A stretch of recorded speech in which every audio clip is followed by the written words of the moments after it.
The betting and gaming activities have been regulated as government has in the 2017-2018 budget outlined different measures to tame the activity. Among the provisions is the 35% tax to be shared between the company and the client, 25 and above years for those allowed to bet, among many others. The most common betting activity is sports betting on soccer matches. In an effort to regulate the betting and gaming industry, government in 2016 passed the Lotteries and Gaming Law that saw the birth of the Lottery and Gaming Regulatory Body. So what do these new regulations in the budget mean? Why we had issues of some people saying it should be 18 and that kind of thing, but we were of the view that it should be at that time when someone is at the university is growing into a man from a student, is growing into a man and taking on a lot of responsibilities.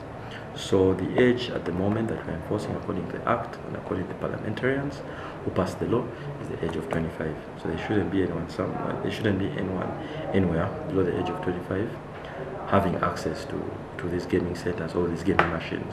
In addition to this, gaming and betting activities have also been prohibited in rural areas.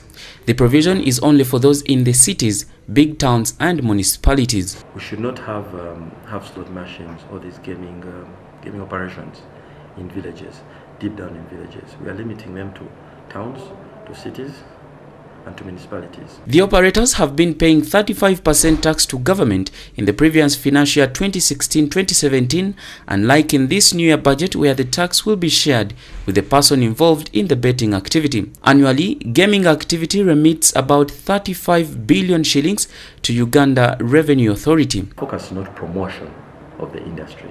No, as government we're not trying to promote and tell people game more, and then our revenue will go up. No, our focus is not on revenue. Our focus is on regulation. There's at times there are some calls for banning this industry.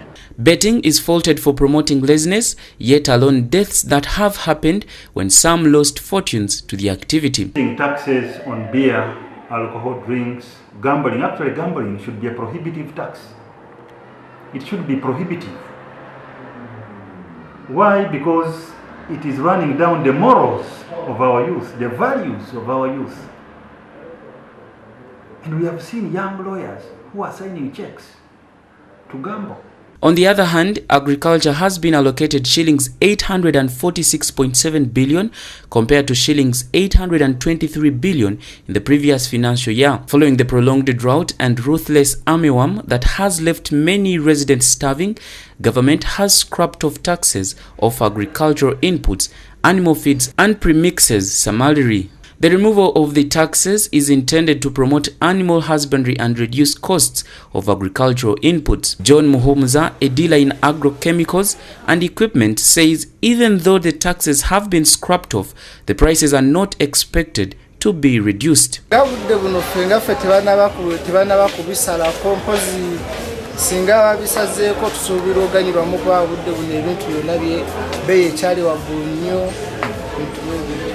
Farmers hope to register more profit in the new financial year.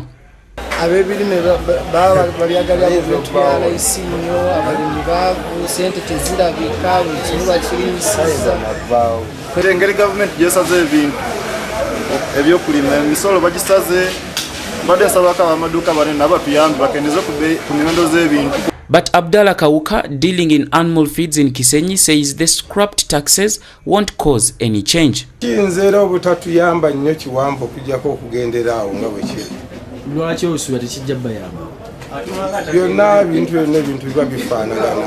argument, however, is that products are interdependent.